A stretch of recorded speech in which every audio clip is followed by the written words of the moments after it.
NN podcast s Suzano Lovec. Dobrodošli spet v NN podcastu, dragi gledalci in gledalke, poslušalke in poslušalci. Danes bomo skupaj v svetu sanj, v čudežnem rudniku duš, v slovarju, v Brezmadežni, v svetu izza odra in na odru. Z mano in vami je danes Livija Pandur, ena od velikih imen slovenskega gledališča, dramaturginja, producentka, režiserka. Dobrodošli, gospa Pandur. Hvala, z veseljem. Trenutno se pripravljate na režijo Racinove Fedre, ki bo v Mariboru. Premiera bo spomladi. Vsak projekt zahteva temeljite priprave, pravite vi. Kako trenutno izgledajo te vaše priprave? Ja, trenutno so zelo intenzivne. Namreč za mano je eno kar intenzivno leto. Še nikoli tako, bi skoraj lahko rekla, ker sem v tem letu imela 3 premiere, tako da sem v glavnem na poti iz Dubrovnika do Ljubljane, Varaždina, Celja in tako naprej. Zdaj pa od avgusta dalje pa so stekle res priprave za naslednji projekt, v naslednjo predstavo, naslednji študij v Slovenskem narodnem gledališču Drama v Mariboru in se pripravljam seveda z vso ekipo, z vso avtorsko ekipo, s celim timom na ta projekt, ki se bo začel februarja 2025 in bo doživel premiero aprila. Zapisali ste, da ko z mita o Fedri odstranimo plasti časa, je to še vedno tragedija o lepoti, obscenosti in fenomenu neustavljive ljubezni. Drama Fedra se napaja v Euripidovi drami, priredbo dramskega besedila ima čez vaš sin Tibor Hrs Pandur. O tem sodelovanju kasneje bova še govorili v nadaljevanju, ampak zdaj me v bistvu najprej zanima ta strast, ta čustva, ta moč teh čustev. Zanima me ljubezen, krivda, ko strast in sram postaneta destruktivna. Kako to moč, silovitost, ta čustva ujeti iz teksta izpred več stoletij? Ja, to je že vprašanje idejnega koncepta. Saj ste skoraj vse povedala, s kakšnimi temami se bomo ukvarjali. Sigurno Fedra sodi v en kompleks tako imenovanih prepovedanih ljubezni. Vprašanje je, kako te prepovedane ljubezni iz tega klasicističnega Racinovega obdobja, kjer Fedra sicer velja za eno ali pa celo njegovo najboljše delo, kako to prevajati oziroma kako to dojema danes, kaj danes pomeni ta prepovedana ljubezen, kaj pomeni ta razpadla družina, disfunkcionalna družina, celica, iz katera v bistvu odraža neko družbo, neko realnost, nekaj, kar danes živimo. In s tem se v bistvu z dramaturgom in prirejevalcem besedila tudi zdaj v tem trenutku najbolj ukvarjava. Sicer pa ima Fedra eno dolgo predzgodbo, namreč celotna zgodba izhaja iz mita o Hipolitu in Fedri, preko Euripida, preko Seneke, preko, če hočete, tudi Ovida ali pa Odiseje. Tako da v bistvu se ukvarjamo z enimi arhetipi odnosov, kot so mati, sin, mož, žena. Se pravi, vse pravzaprav izhaja iz družine. Kam nas bo ta zgodba danes peljala, bomo videli. Vse to je pač en kreativni proces in tega se z nekim vznemirjenjem loteva celotna ekipa. Koliko je treba tako zgodbo preleviti? Zdaj vprašala bom zelo logično. So to ista, enaka čustva? Čustvujemo enako, kot opisali ste, kam se sega v bistvu ta mit, ta arhetip. In katera vprašanja si vi postavljate, recimo, ko postavljate Fedro? V bistvu si postavljam isto vprašanja kot za vsako predstavo, ki se je lotevam. In za vso odgovornostjo seveda se lotevam potem teme, za katero se odločim, da bo v gledališču prizorjena ali pa da bom preživela z njo skoraj 2 leti svojega življenja. Zato je recimo izbira teme vedno eno zelo veliko vprašanje in tudi eno tako preizpraševanje lastnega dela. Kam želim, kaj želim povedati, kako se neka moja intimna vedenja ali pa prepoznavanja sveta, v katerem pač danes živimo, lahko odslikavajo ali pa so del neke dramske strukture, s katero se želim ukvarjati. Zato v tem nekem svojem mini opusu, če lahko tako rečem, odkar se pač z režijo ukvarjam, se ukvarjam z nekimi temami, ki so meni blizu in ki tudi v meni zbujajo neka vprašanja, predvsem, ki me tudi mene emotivno vznemirjajo in v katerih vidim neko idealno snov, s katero se lahko ukvarjam in s katero lahko nekaj povem. Ker zdi se mi, da pač gledališče je neka diagnoza trenutka, v katerem živimo in absolutno se ne bi rada ukvarjala in se tudi ne bom stvarmi, ki so površinske, ki so banalne, ki so recimo, kako bi rekla, ki se, da najbolj pošteno rečem, mene ne tičejo. Vaša kariera je šla od dramaturgije in producentstva v režijo. Če govorimo o vašem poklicu, o vašem delu, dramaturginje, režiserke, producentke, kako se razlikujejo te vloge in kako jih vi opravljate, doživljate? Skratka, v bistvu sprašujem, kako so različni deli gledališkega dela preobražali vas kot osebo in umetnico? Ja, v bistvu midva s Tomažem sva zelo zgodaj se začela ukvarjati z gledališčem. Ne. On je imel 15 let, jaz pa 19, ali pa še manj, še prej mogoče. Jaz sem začela s plesom, najprej z modernim, pa s temi takrat modernimi tehnikami, ki so danes skoraj že klasične, s sodobnim plesom sem se ukvarjala.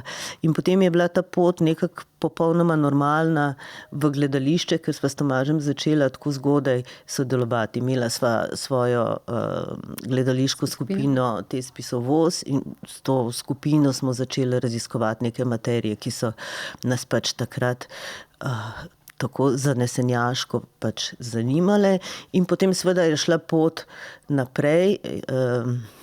Jaz sem tudi igrala v teh predstavah, kasneje sem igrala tudi v Slovenskem mladinskem gledališču. Tako da tudi preko igre, preko tiste druge strani, mogoče zdaj, ali pa sem ves ta čas, tudi ko sem bila dramaturginja, lahko drugače gledala na oder. Ne samo iz te, kot mi pravimo, druge strani, ampak tudi iz obeh strani. To se pravi, ta perspektiva se je ves čas prepletala. Mislim, da je teater, gledališče je neka celovitost. Zdaj, v nekem trenutku se seveda vse te vloge nekako spajajo, prehajajo ena v drugo. Moje dramaturško delo je bilo absolutno povezano s Tomažem. Midva sva ob tem, ko sva delala skupaj in se v bistvu vsak dan in vsako skoraj nanosekundo ukvarjala z gledališčem, popolnoma prežeta s tem delom, popolnoma prežeta z njegovimi vizijami, kakšno gledališče ustvarjati. To je bil pač nek poseben rokopis, ki ga je Tomaž skozi vsa leta razvijal. In to je eno ogromno obdobje, ki sem ga v bistvu nek središčni del mojega življenja preživela v ustvarjanju z njim. In to je seveda globoko mene zaznamovalo. Seveda, ko se zgodi takšna izguba, kot se je pač meni zgodila, ne samo v nekem privatnem življenju, ampak tudi v delovnem, se pravi, ko izgubiš osebo, s katero delaš in s katero skoraj da deliš vsakodnevno neke ideje, deliš sedanjost in prihodnost, se v bistvu svet sesuje. In takrat se mi je postavljalo ogromno vprašanj, kako nadaljevati, ali nadaljevati. In nekako me je zaneslo v to, kar počnem zdaj. Poskušam vsaj v ideji ali pa v načinu dela nadaljevati. Mogoče to zveni malo preveč, ko bi rekla, prepotentno. Ne mislim, da vstopam v Tomaževe čevlje, absolutno je on ustvarjal nekaj popolnoma svojega in močnega in drugačnega. Jaz se ukvarjam s stvarmi, ki mene v tem trenutku zanimajo. Absolutno pa se oplajam s tem, kar sva počela skupaj, in v načinu ustvarjanja gledališča se mi zdi, da so pomembne stvari. Ne samo v umetniškem pristopu, tudi absolutno, ampak tudi v produkcijski shemi ali pa v produkcijskih pogojih nastajanja predstav. In ta borba se mi zdi, da še vedno traja. Je tukaj in še traja. Ja. Kako ste rekli, da se vam je sesul svet? Ja, svet se sesuje, ko izgubiš najdražjo osebo in ko se v bistvu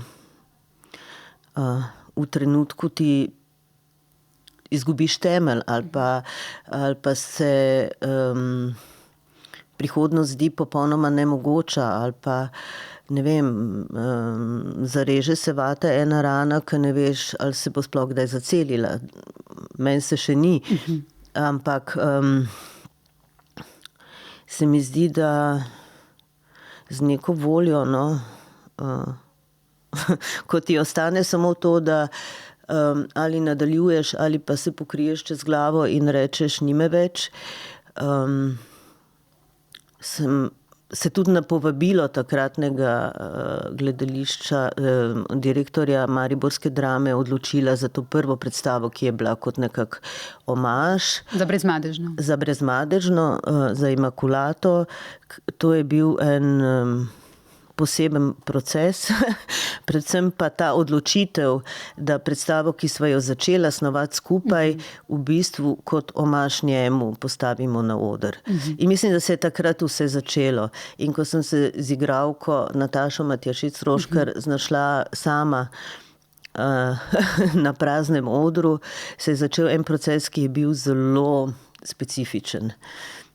In ki me je pravzaprav zelo zaznamoval v tem, kako naprej, kako razmišljati o teatru, kje so tiste teme, ki v bistvu mene najbolj zanimajo. Rekli ste za delo, o tej predstavi, v trenutku izgube, ki jo težko ubesedim, je prišla ta predstava, je bila, nastajala v posebnem trenutku. Gledališki oder je bil takrat zame edini prostor celjenja te rane. Ne samo z besedami, tudi s tišinami, premolki, glasbo, gibanjem svetlobe govori o mojih najintimnejših občutkih. Je bilo to poslavljanje, celjenje rane, ali je bilo v bistvu tudi odpiranje te rane, gledanje v to rano? Ja, deloma je bilo tudi odpiranje rane, ampak rana je najprej odprta, da se sploh lahko celi. Ampak zanimivo je, kako je za nas, ko se ukvarjamo z gledališčem toliko let, v bistvu gledališče nek prostor, kako bi rekla, kot droga je, Jaz vstopim v prostor gledališča, vstopim v dvorano, vstopim na oder in naenkrat se mi vzbudijo vsi čuti. Se mi zdi, da je to prostor tistega mojega dela življenja, ki je na najvišji frekvenci. In ko sem to ugotovila, se mi je zdelo, da mogoče pa le lahko nadaljujemo v gledališču ali pa se lahko v tem drugem delu življenja posvečam temu. Ob njihovem odhodu je moja rana tako globoka, da lahko prenese le gledališki oder. Brezmadežno posvečam njemu, ki je trdil, da se vse, kar vstopi v prostor gledališča, spremeni. Ste takrat zapisali v uvodu Gledališkega lista. Na kakšen način se na odru stvari spremenijo? Vedno se spremenijo. Vse, kar stopi v gledališki prostor, dobi nek svoj smisel, nek svoj pomen. Zato se mi zdi tako važno, kako se recimo nek tekst ali pa neka dramaturška vizija ali pa režijski koncept pretvarja iz tistega obdobja, ko se ti pripravljaš, ko ti razgrajuješ material, ko se pogovarjaš s sodelavci o prostoru, to se pravi o prostoru in času, ki je zelo pomemben element ustvarjanja predstave, ko se pogovarjaš o nekih vizualnih aspektih, glasbi, recimo, ki je zame tudi zelo pomemben del gledališke predstave. Seveda, in ko vstopiš po teh pripravah na oder, so stvari so lahko popolnoma drugačne. In to je najbolj vznemirljivo v gledališču. Kako pravzaprav vsaka beseda, vsak predmet, ki ga prineseš na oder, oziroma vsak poseg v to praznino, brukovsko praznino odra, recimo, lahko oziroma se absolutno spremeni. Ni več, dobi nek pomen. Ne?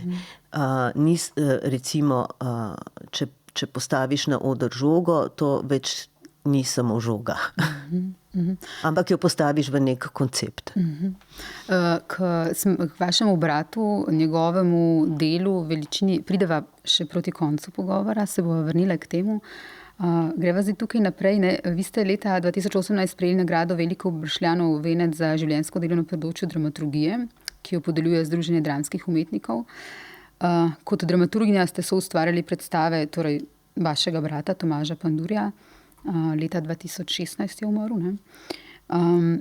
Bila je tukaj kultna Šeherezada v Slovenskem mladinskem, bilo je mariborsko obdobje 91-96, kar ste tudi že omenjali, potem delovanje v tujini, ti veliki mednarodni uspehi, Pandur Theatres in tako naprej. Gledate kdaj nazaj, kako so se v bistvu za vas spreminjala, kako so se razlikovala ta obdobja vašega ustvarjanja? Seveda so se, ne? Ampak, če tako pogledam, ne, pa začnem šteti, v bistvu 45 let je tega dela, aktivnega dela, in v bistvu se tako neki vedno sestavljajo ti spomini iz nekih drobcev. Seveda, če pogledam vso to pot, se je zgodilo toliko stvari, da jih je težko v enem takem pogovoru vse obdelati. Seveda so bila absolutno različna obdobja, ne? In ta profesionalna pot se je res začela s Šeherezado, ki je bila ena taka prelomna predstava, in je prepotovala v svet in vse kontinente, in mislim, da je bila skoraj 10 let na repertoarju Mladinskega gledališča, in nas je vse, ki smo v njej sodelovali, tudi zaznamovala. Vključenih je bilo ogromno ljudi, od plesalk, plesalcev, igralcev. Vsi smo med tem že ostareli, ne? Mislim, v teh 10 letih, seveda, se igralec tudi se spreminja, ne? In ja, to je bilo recimo eno tako obdobje, ki se ga spominjam z eno tako vznesenostjo, no? Ker v tistem času smo pač res živeli za to predstavo in prepotovali ogromen del sveta skupaj, ne?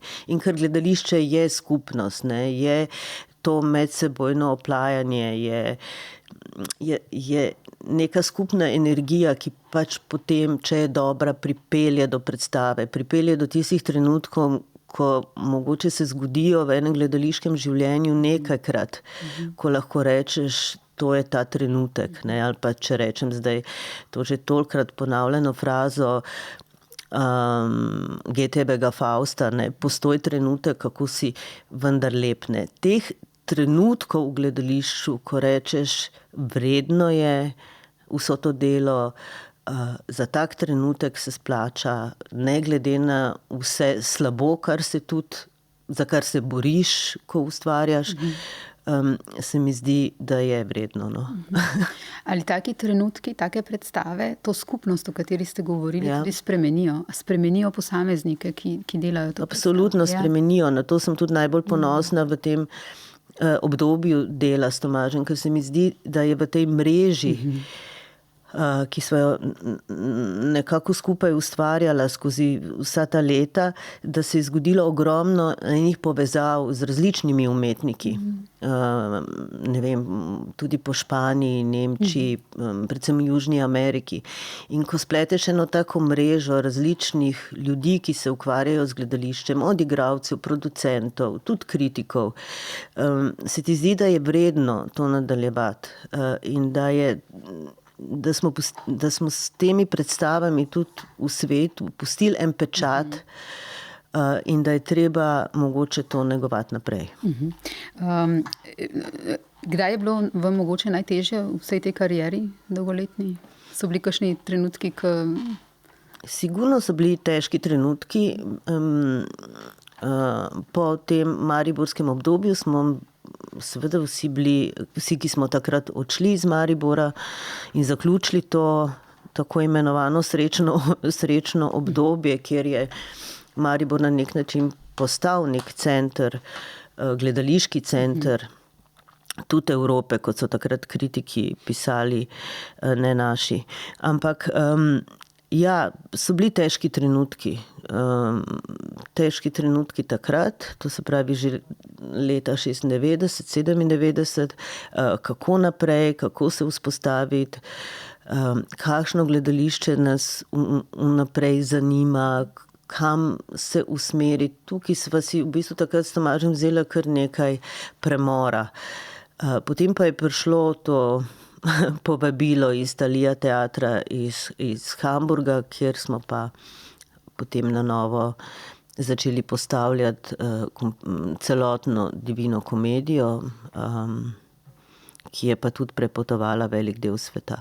Tako da, potem se je to novo obdobje nekako spet začelo. Ampak seveda je drugače, ko delaš v gledališču, ko te v bistvu cel ta nek produkcijski sistem ščiti, ko imaš v bistvu neko, podpira, ko imaš neko bazo, ko imaš ljudi okrog sebe, ki opravljajo seveda določena dela, ali pa ko si sam in v bistvu odvisen od drugih produkcijskih hiš in kako se tu znotraj boriti za kvaliteto predvsem, no, ali pa za svojo vizijo, ali pa za to, kar hočeš narediti, kako motivirati, kako prepričati. Mislim, da je ta vložek pač še večji kot v nekem varnem okolju.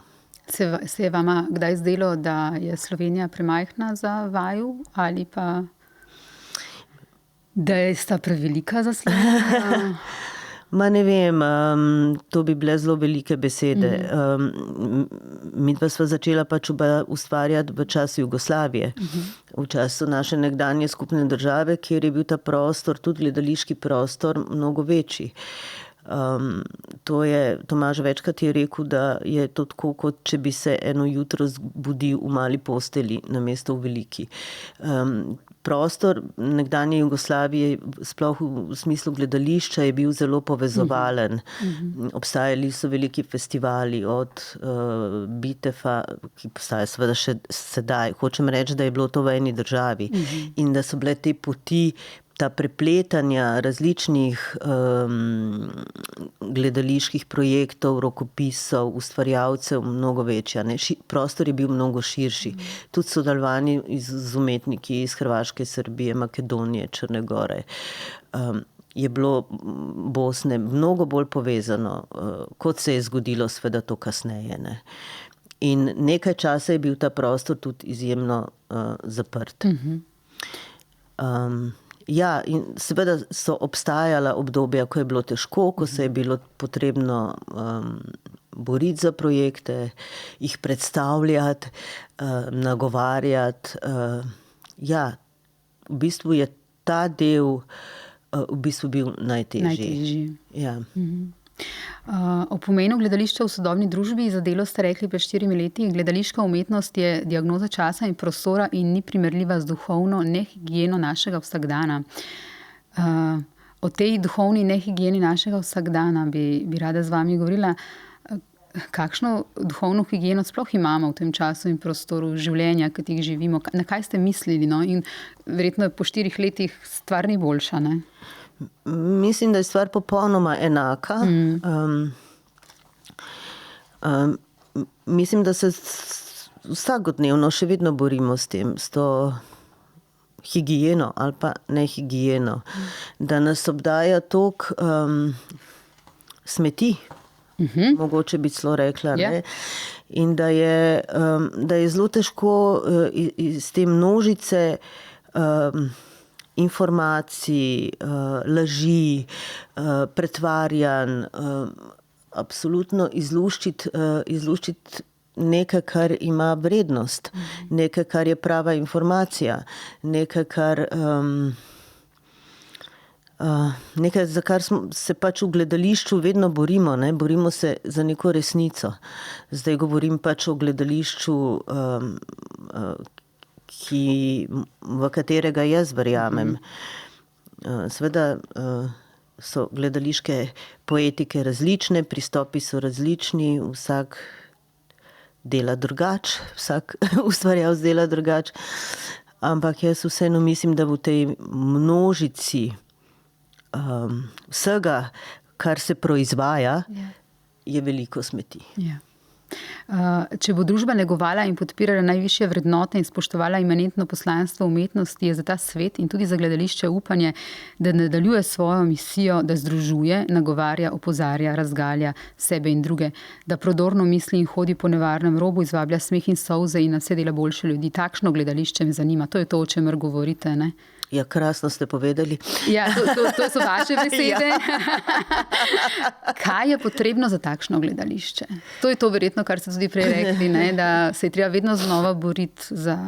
Ne, da to ni samo po sebi umevno, da pride, ne, možnost tega gledališča. Zdi se mi, da je pomembno, ne, da z nekim svojim znanjem ali pa vedenjem ali pa načinom, da je komunikacijo z ljudmi, ki delajo v gledališču, kadar si gost, da lahko spreminjaš stvari. Zdi se mi pač, da je v tej... zdaj sem mogoče malo skrenila na drugo temo, ne? Ampak v tej hierarhiji ustvarjanja gledališča obstaja zelo jasna piramida pomembnosti, no? Da tako rečem. In zame je na vrhu piramide vedno igralec. In vsi ostali so samo tisti, ki ga podpirajo, zato ker zvečer se zavesa gledališkega odra odpre in na odru stoji igralec in išče drug. In vse ostale službe so zato, da se ta zavesa lahko odpre. Se mi zdi, da v gledališčih ta misel ni vedno prisotna. In se mi zdi, da bi se vsak dan lahko spomnili na to, da je igralec tisti edini, kot bi rekel Arto, atlet gledališča, ki mu naj mu bo posvečena vsa ta aparatura, vsi ti produkcijski mehanizmi, ki se pač ustvarijo, da se predstava lahko zvečer zgodi. Ampak to, ko ste rekli, kaj naj, to, kar sem rekla, no. Se mi zdi, da absolutno mene osebno zanima samo gledališče, ki premakne, ki vznemirja, ki tudi odpira neke rane, ki predvsem pa, ki nosi v sebi neke arhetipe, ki jih seveda potem prenaša na publiko, da spreminja, da vzbudi neka občutja, neko vedenje, nekaj, kar človeka lahko mogoče spremeni ali pa lahko postane boljši človek. In isto velja za ustvarjanje predstave. Vedno rečem igralcem, da če bomo v teh 2 ali pa 3 mesecih druženja, ustvarjanja skupaj, postali malo boljši ljudje, bomo naredili veliko. Zavesti ste rekli, da gledališče je edino mesto, v katerem se lahko soočamo s svetom, v katerem živimo, edina preostala oaza kolektivnega in živega dialoga. To je to, o čemer govorite, ne? Ja, zdi se mi, da je v poplavi vsega, kar nas pač obdaja, ne? In nihče ni čisti izvzet iz tega, od telefonov, tablic, medijskih, vseh omrežij, vsega, kar nas pač bombardira vsak dan. Se mi zdi, da je pa gledališče, zakaj je preživelo? Seveda je preživelo zato, ker je oaza nekega živega dialoga. Ko greš v gledališče, je to enkraten dogodek, ki ne bo nikoli ponovljiv. Vsaj ne bo nikoli enak drugemu. Tudi, če se igra ista predstava. In ta živ stik s publiko se mi zdi taka vrednota gledališča. In zato je gledališče preživelo in zato gledališče vztraja in mislim, da bo ostalo. Da ga vsa ta... Vse to, kar nas navaja danes k neki redukciji misli, počasnemu razmišljanju, kratkih sporočil, ljudje več ne znajo pisati, ljudje več ne znajo razmišljati, brati, ne, da o tem ne govorim. In mislim, da je gledališče tudi ta vzpodbujevalec, ki lahko ob vseh drugih, seveda, nagovarja ljudi. Ne samo, da gledajo, ampak tudi, da slišijo, pa tudi berejo in mislijo. In se spreminjajo, ne, kot pravite? Upam. Ja. Kako nastane ta magija gledališča, ki spreminja ljudi? Kako, verjetno je težko to razložiti. Ja, to je težko razložiti. Magija v teatru se zgodi vedno, kadar se vse neke silnice, ki ustvarjajo predstavo, povežejo na nek isti imenovalec. In se mi zdi, da je tu vloga režiserja pač ta, da od prvega dneva, ko začne ustvarjati z igralci, ko se poveže z njimi, ko jih motivira, se mi zdi, da ko jih uspe pripraviti, da so nekako pod istim imenovalcem, da začnejo skupaj vsak svojo, seveda, osebnostjo ali pa svojim vložkom, ampak na tem istem imenovalcu ustvarja, da takrat se lahko zgodi ta magija v tem povezovanju. In ko se to zgodi, se seveda to, kar je cilj, prenese na publiko. Ko ste govorili o Alkestidi, igrala jo je Katarina Stegnar, izvrstna igralka, ki smo jo tukaj že večkrat omenjali, tudi gostili, ste rekli en izjemno močan stavek. Strah pred življenjem in strah pred izgubo sta pravzaprav 2 obliči iste stvari. Vprašanje je le, kam upiramo pogled. Rekli ste tudi, da vi povsem razumete njen molk, ki je glasnejši od vsega izgovorjenega in beg pred izgubo brezpogojno ljubljene osebe. Strah pred življenjem in strah pred izgubo. Kako močno nas je dan strah obojega, življenja in izgube? To je eno od teh vprašanj, to je ena od teh tem, ki vas intrigira. Ja, sigurno. Ja. No, Alkestida je bila naslednja predstava po Imakulati in spet se mi je tu odprla ena tema, ki je drugačna, ne? Ampak kako je Euripid v Alkestidi pravzaprav razgalil ta ljubezenski odnos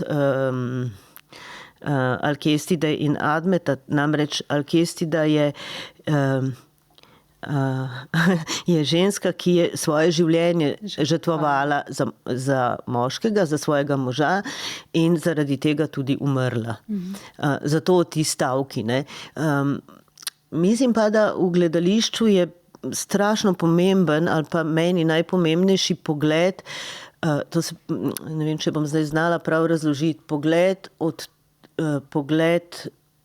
to stran in pogled on stran. Mislim, da je najboljši primer tega Hamlet, Shakespeareov Hamlet. In da se, ko ko probaš ali pa če ti uspe v gledališču prepletati te dve strani, tako kot to počne Hamlet, ki gleda iz to stran v on stran, vemo, kakšne stvari ali pa kdo se vse kako pojavlja v Hamletu, predvsem duh njegovega očeta, pa maščevanje, pa vse to, kar je tam naloženo, kakšni arhetipi so se tam vzpostavili. Se mi zdi, da je to gledanje iz on stran v to stran in obratno, ta neka diagonala ali pa premica, v katero se jaz pač usmerjam, ko razmišljam o predstavi. Tako se zgodi v Alkestidi in tu sva s Katarino našli res en model uprizarjanja, kako se ona vključuje po smrti v svet živih, kaj to pomeni. Seveda to zdaj zveni zelo tako malo mistično, ampak seveda, da se neke stvari lahko povedo, se v gledališču poslužujemo seveda mnogih sredstev. Tako da, ja, ta pogled se mi zdi pomemben. Vse vprašanje sem pa že pozabila.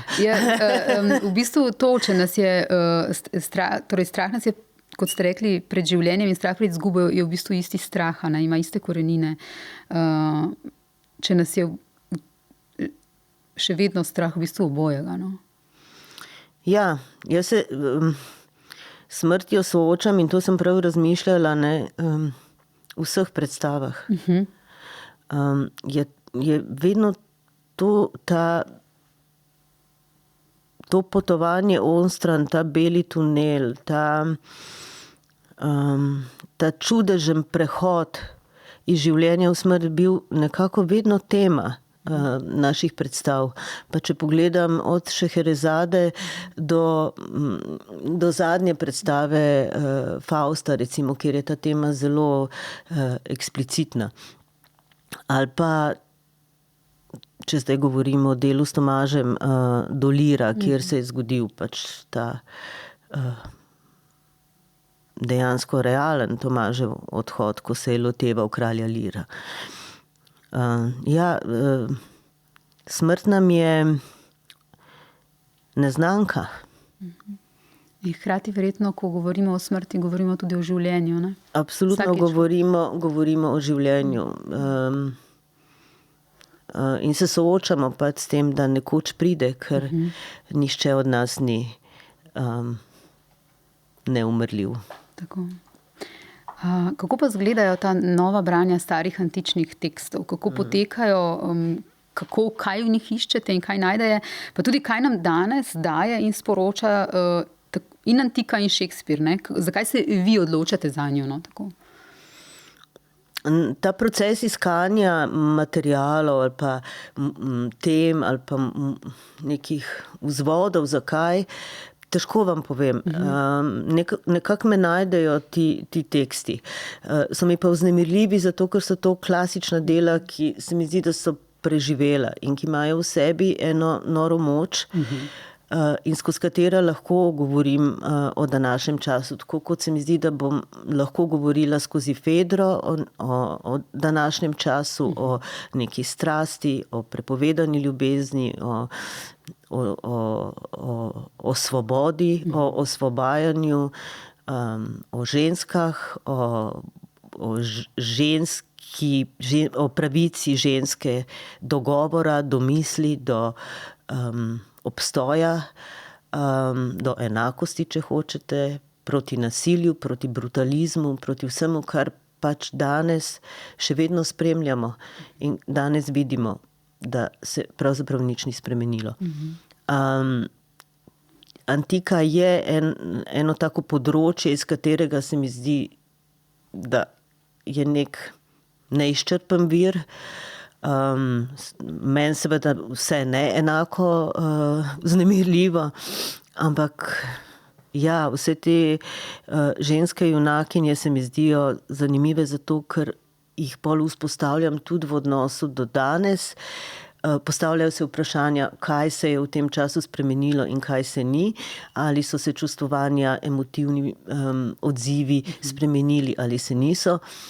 Potem pa po drugi strani seveda velikan Shakespeare, ki se prav tako ukvarja z enimi temeljnimi filozofskimi, etičnimi, moralnimi vprašanji.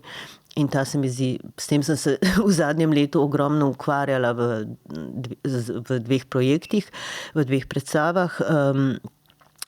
In tu sem našla ene motive ali pa teme, ki so me izjemno zanimale. Najprej v Kraljicah, ki sem jih delala v gledališču v Dubrovniku, kako delujejo ženske v Shakespearjevih dramah, ki niso postavljene v ospredje, predvsem v Richardu III. In tu sva s Tiborjem našla en vzvod, kako jih pripeljati v ospredje, kako vzpostaviti njihova čustvovanja, njihove misli, njihovo borbo za obstanek. Potem pa seveda 5 kraljev v Celju, k psihopatologiji vladanja ali pa k psihopatologiji neke monarhije, kjer pa se ukvarjamo seveda z enim večjim sklopom Shakespearjevih historičnih dram, vse od Richarda II. Do Henrika VII. In to ogromno obdobje angleške zgodovine smo poskušali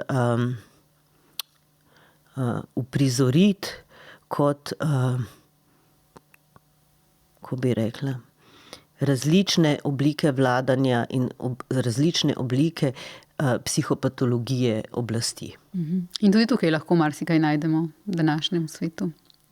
Skoraj vse. Skoraj vse. Ja. Skoraj vse. Imamo par primerov. Ja. Čisto v današnjem svetu in v današnji politiki. Omenjali ste igralke in te močne ženske vloge, ta usoda, čustva. Če sem dam primer recimo iz Prenopiade, Margaret Atwood, spominjam se, kako je bilo to zaigrano, kako silovito, kako, ne vem, če bom pravo besedo uporabila, iz drobovja. Skratka, naslovno vlogo je imela Polona Juh. Ko sem umrla, so me spremenili v zgodbo, ki je nisem želela slišati. Kdo so, gospa Pandur, kdo so te ženske, te igralke, ki so sposobne tako velikih vlog, čustev, globine tega, kar jaz rečem iz drobovja, pa ne vem, če prav rečem. Prav rečete.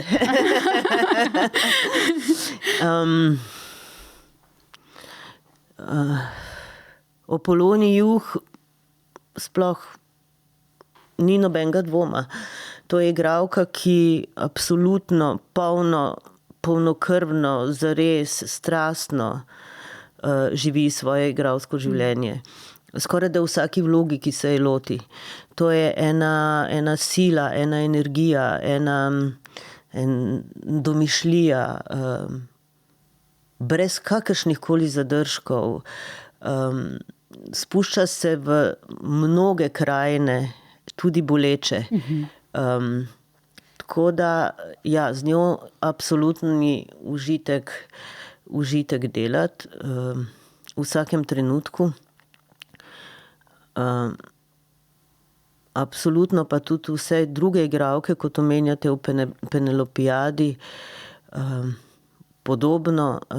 To je ena mlajša generacija igralk, ki šele vstopajo v gledališče, in mislim, da smo tudi skupaj naredili nekaj, da smo se zelo dobro povezali, da je bil študij zelo konstruktiven, zelo inspirativen, da smo znotraj tega materiala Margaret Atwood našle mnoge povezave z današnjim svetom, z današnjim razmišljanjem, z današnjo moralo in etiko, z današnjim morda celo feminističnim pogledom na celo to problemskost ali pa na človečnost nasploh. Ker zlo je prisotno in bo verjetno prisotno ves čas. In v bistvu ta borba proti temu zlu, ne samo žensk, ampak nasploh ljudi, se mi zdi bistvena v tej predstavi. No. Veliko ste bili torej v tujini, kot sva že govorili. Če primerjate tujino pa Slovenijo, imamo tukaj ta skupen jugoslovanski prostor, v katerega se vi veliko vračate, ne, Brioni, Dubrovnik in tako naprej. Ampak veliko ste delali tudi drugje v tujini, po svetu. Kje bi rekli so najboljši pogoji za gledališče, če se na to vrneva? In kje je najboljše gledališče? To je težko reči. Jaz si vedno mislim, da tam, kjer sem, je mogoče najboljše.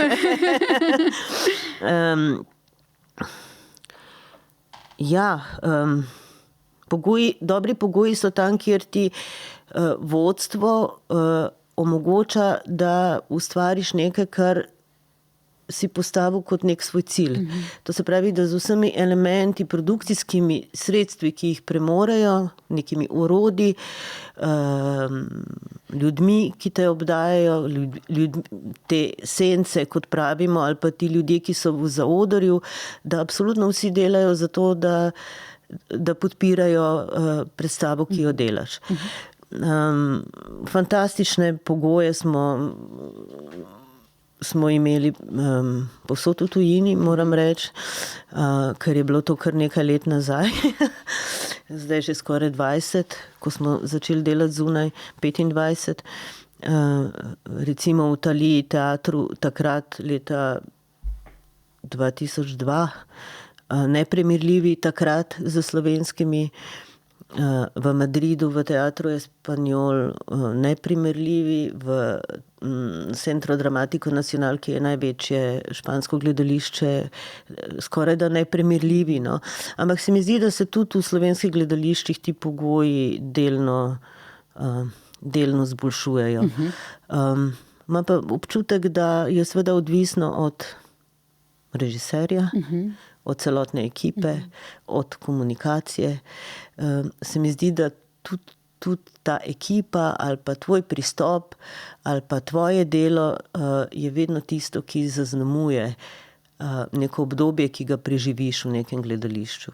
In se mi zdi, da lahko to okolje, te podporne službe, no, da zdaj tako rečem, tudi deloma spreminjaš sam. Z zanosom? Ko z zanosom, ko z neko pripadnostjo, z pripravljenostjo delaš svoje stvari. Pošteno, no? Pošteno ali pa iskreno. Omenjali sva zdaj tujino, ne? Rada bi tudi nekaj rekla o teh tujih gledališčnikih, tujih umetnikih, tujih igralkah. Spomnim se recimo Blanke Portillo na odru Križank, ne, v predstavi Barok. Kakšna prezenca je to bila, kako do teh povezav ste prej že malo opisali, kako je prišlo, ne, z bratom, ko sta delala, ampak koliko se te povezave potem še ohranjajo? Nakazali ste, da se vam zdi vredno to ohranjati? Se mi zdi, ko daš tu so bila zelo specifična obdobja tega dela, sploh v Španiji, sploh v Madridu. Imela sva to srečo, da sva res delala z najboljšimi takratnimi ustvarjalci, predvsem Blanka Portillo, recimo, pa Belén Rueda, pa to so pač velika imena, ne samo gledališča, ampak tudi filma. To so igralke, ki so sodelovali z Almodovarjem in tako naprej. In imajo še zdaj velike filmske kariere. Ampak se mi zdi, da so vsaj mene da me je to obdobje zelo zaznamovalo, da so se tu stkale tudi ene take močne prijateljske vezi. In se mi zdi, da so to ljudje, ki jih lahko pokličem kadarkoli, tudi sredi noči, in da so to sploh zato, ker se je ta izguba zgodila, ker Tomaža ni več, ker so bili to eni skupni, kako bi to rekla, toliko časa smo preživeli skupaj, toliko je bilo enih dobrih trenutkov, toliko je bilo enih posebnih trenutkov, toliko je bilo gostovanj, potovanj in tu se spletajo te povezave. Tu so recimo igralci, kot je Hugo Silva ali pa Asier Echendía ali pa Roberto Enriquez, ki so mogoče tlele manj znani. To so sama velika imena španskega gledališča. Tako da vse to je ostalo. Jaz se še vedno rada vračam v Madrid in se sestajam s temi ljudmi, ker imamo še vedno veliko skupnega. Sej, ko umre neka taka močna osebnost, recimo kot je bil vaš brat, se na začetku najprej zdi, da je hkrati s to osebo, kada so odšle tudi te povezave, ta mreža družbena, recimo, kada se je v bistvu velikokrat razazeval ne samo zaradi tega, ker je ta oseba umrla, ampak tudi, ker so bile nanj napete tudi neki odnosi, ampak hkrati se pa verjetno, ne vem, če je to vaša izkušnja, ugotovi, da v bistvu vsi ti odnosi potem se še bolj povežejo, da je tudi ta smrt, ta izguba tudi združi v bistvu te ljudi na novo. Ne? Ja, na nek način ja. Seveda pa je hkrati vse drugače. Ne vem, kako bi se te zgodbe nadaljevale, če bi se Tomaževa pot nadaljevala, verjetno povsem drugače, ampak to so sigurno ljudje, s katerimi, kako bi rekla, niso tisti, ki jih srečaš enkrat v življenju, pa so ti samo prišli na pot, ampak ti ostanejo za celo življenje. Tako da, ja, zanimive so te naše poti. Znano je, da ste tako vi zdaj, kot prej skupaj z bratom, da pogosto sodelujete z istimi sodelavci. Tukaj zadnjič, ko smo govorili po telefonu, smo se o tem zaupanju že pogovarjali, o izboru ekipe sodelavcev. Skratka, da so ljudje, s katerimi vi radi sodelujete, ste rada sodelovala, ki se ponavljajo, ki so del te ekipe vedno znova. Tu je recimo Duo Silence, od fotografov vem, da Aljoša Rebolj in še druge so te neke stalnice. Vi ste mi rekli zadnjič, teatra brez avtorskega tima ni in da imate ob sebi radi enakovredne ljudi. Gre tu za zaupanje torej? Absolutno gre za zaupanje. Absolutno je pomembno, da se na samem začetku ustvarjanja neke predstave zbere skupina ljudi, ki je pripravljena ogromno vložiti v to. In skozi vsa ta leta so se seveda oblikovali določeni avtorski timi, že ti, ki so z nama s Tomažem sodelovali, pa posebej že prej v Mariboru.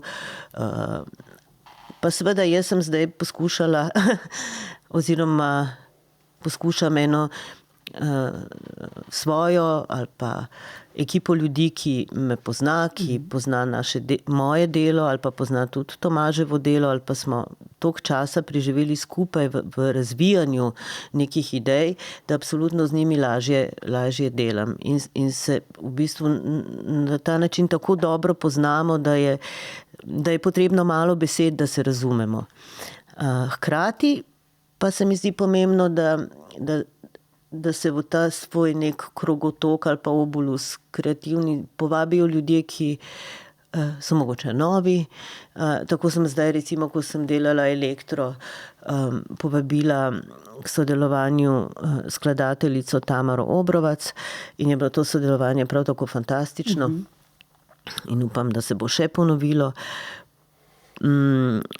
Pa tudi k Fedri v ustvarjalno ekipo sem povabila neke nove ljudi, tako da mislim, da je to vse eno oplajanje.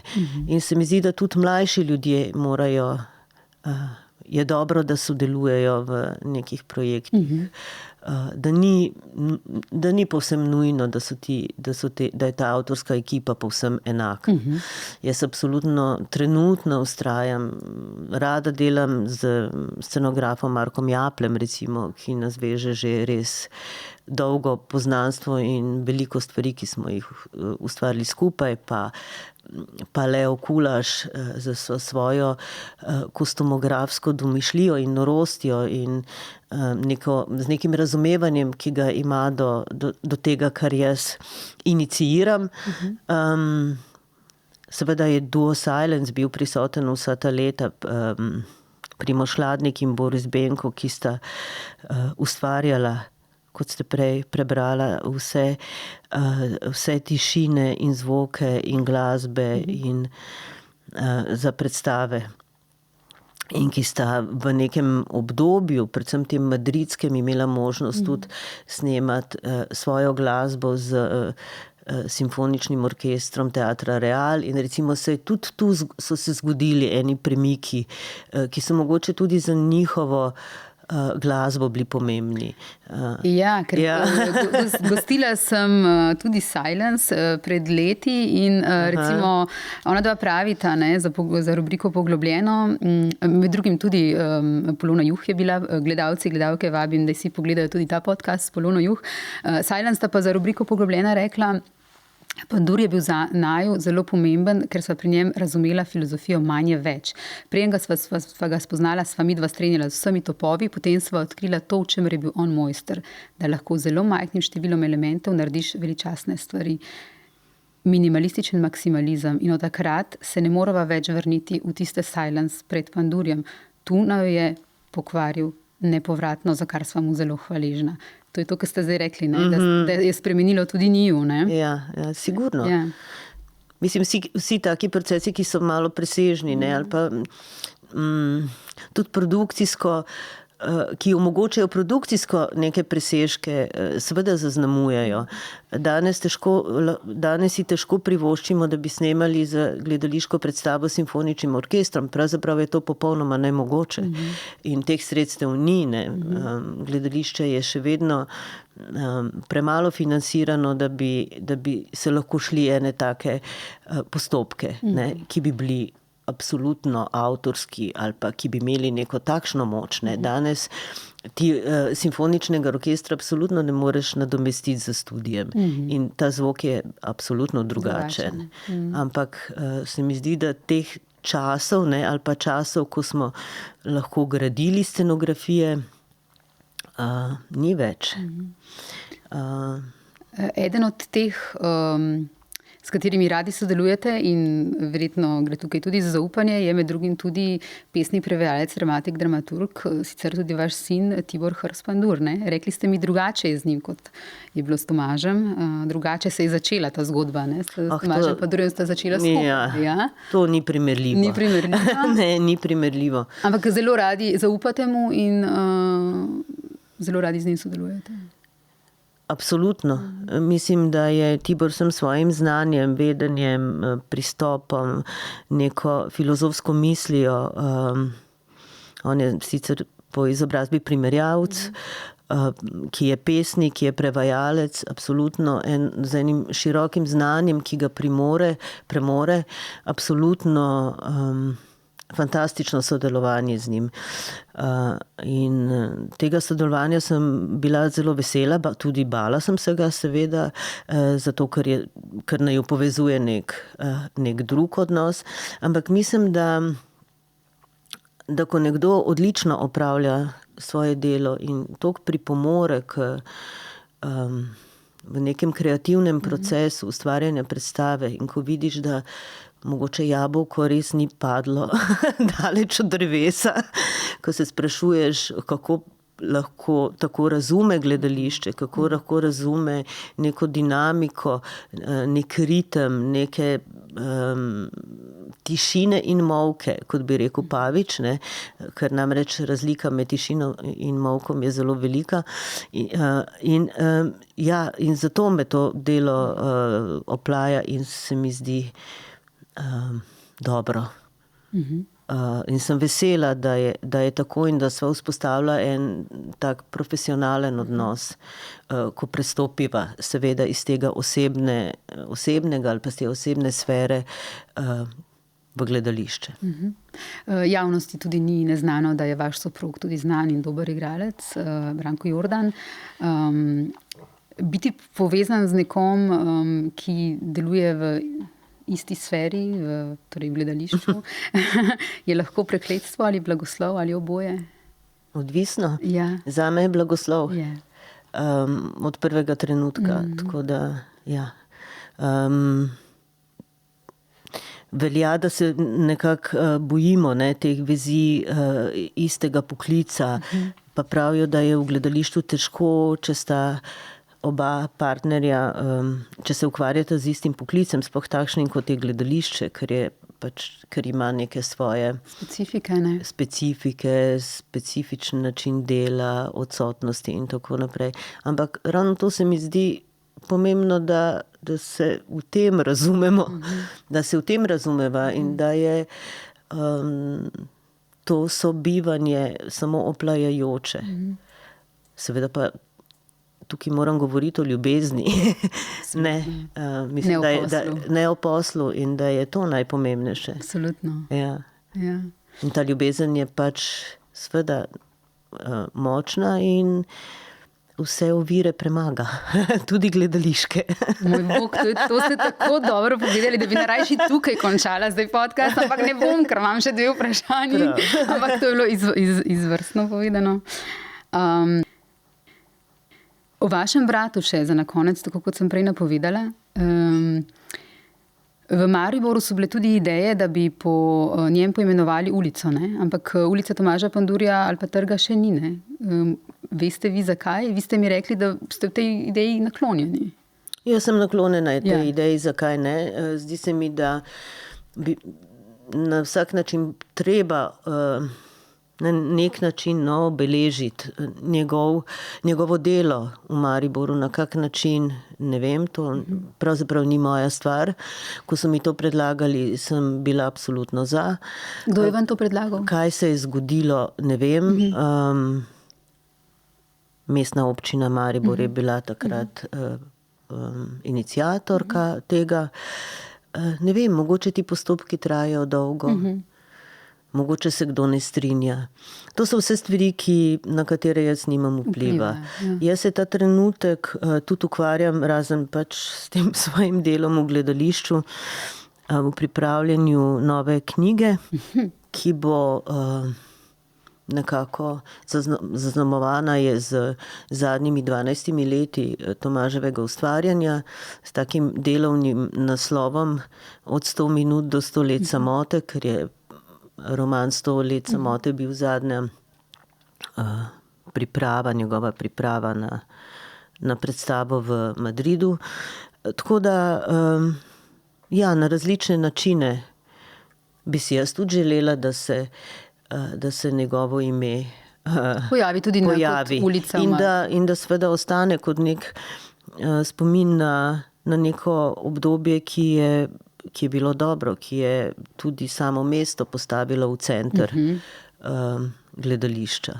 Tako da mislim, da je v tem obdobju, v tistih 7 letih on za Maribor naredil ogromno. In ga tudi celo svojo osebnostjo tudi zaznamoval in teatru pokazal, kako pomembno stičišče v nekem mestu je lahko teater. In se mi zdi, da danes, da mogoče danes premalo mislimo na neke stvari, premalo mislimo na publiko. Ravno pred kratkim sem gledala dokumentarec o Claudiju Abadu, ki je takrat, ko je znamenitem dirigentu, ki je takrat, ko so ga povabili v Milansko Scalo, sicer je bilo leta 1968, svojimi vrhunskimi glasbeniki odšel igrati Beethovna v tovarniške hale, v bolnice, na onkologijo. Mislim, da so to recimo neka dejanja, ki bi se jih bilo treba spomniti ali pa o njih razmišljati, pa so bila narejena pred več kot 50 leti. Bom vseeno zaključila z ljubeznijo oziroma pod črto, kaj je potem tisto, kar ostane? Magija v življenju, v gledališču, tisto, kar preseže tudi smrt? Je to ljubezen? Je še kaj drugega? Ljubezen je sigurno, ker če ne delaš z ljubeznijo, je vse brez smisla. In mislim, da je to vtkano v gledališče, ki sva ga delala s Tomažem ali pa ki ga poskušam jaz zdaj delati sama. Zato, ker brez tega ni smisla, brez tega ni nekega osnovnega življenjskega poriva. Potem je pa seveda še ena stvar, ki mogoče čist iz neke druge perspektive govori o tem, kar si jaz želim v gledališču, in to je lepota. Ne v tem samem primarnem pomenu besede, ampak lepota duha, plemenitost duha, kot je rekel Rob Ryman v tej znameniti knjigi Plemenitost duha, ki po Whitmanu osmišlja na novo, kaj je plemenitost duha, kaj je cela nemška literatura od Fausta Manna in tako naprej, da zdaj na koncu ne zaidem v preširoke teme, ampak ja, lepota je sigurno tista, ki kljub temu, da se ji nekateri upirajo in jih vznemirja na negativen način, meni je lepota tista, ki ustvarja svet. In kateri bi morali posvečati več pozornosti, pa ne samo v gledališču. Vsakršen naš odnos do literature, do umetnosti, do arhitekture, se mi zdi, da bi moral biti večji in bolj poglobljen. In da bi bilo treba malo več usmeriti naše pozornosti v gledanje, v videnje tega, kar nas obdaja. In se seveda kritično odzvati na to. Lepota duha, resnica, iskrenost in ljubezen. Lepo smo zaključili. Hvala lepa, Livija Pandur, za vaše gostovanje in vaše misli. Hvala, z veseljem. Hvala lepa tudi za vašo pozornost, gledalci in gledalke, poslušalci in poslušalke.